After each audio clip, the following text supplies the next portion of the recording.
Welcome to Diet.com video. I'm Stephen Cabral and I'm here today with Bailey. We're going to go through some lower ab variations to help tone, tighten, and flatten your stomach. So the first thing you want to do is just have an ab mat. If you're at home, you can simply place a towel on top of a carpet, just nice and padded for your lower back. You're going to lie right down on the mat.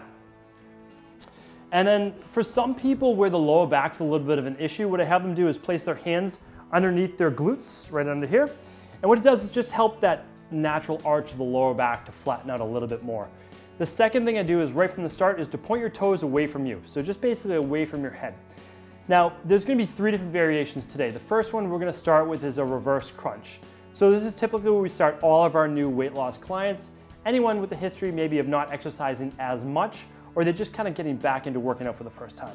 So keep your abs really flat, and what you want to do is you want to bend your knees and pull your knees right into your stomach. Now you're going to ease your legs right out.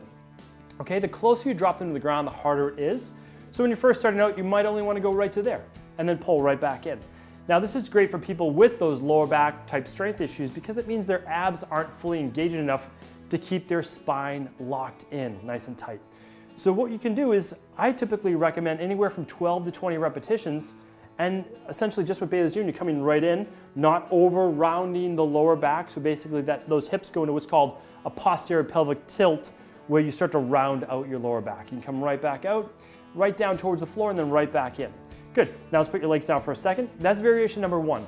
Once you hit 20 reps of that, and you do them pretty well, and you do 3 sets of 20, so basically one workout wise, then you move on the next time. You say, okay, let's make them a little bit more challenging. Let's keep these knees bent a little bit more.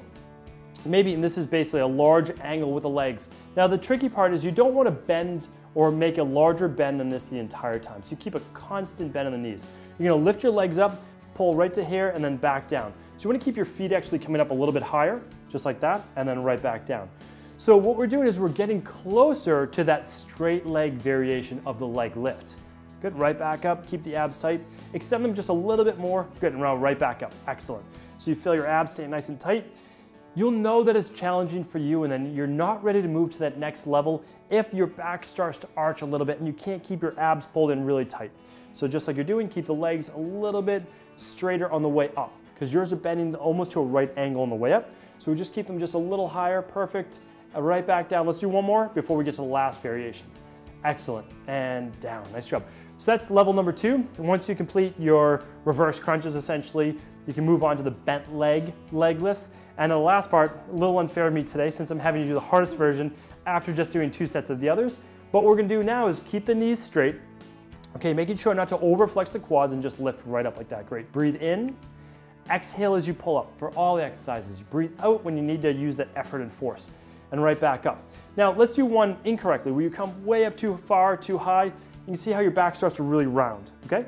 So we want to just come up right to the hips, and what it does too is if I put my hand here, and if you have a workout partner, you can do this as well, and I stop you from coming all the way up, what happens is it keeps more tension on your abs, right? So you don't get to rest, because if you come all the way up to here, you get to rest, okay?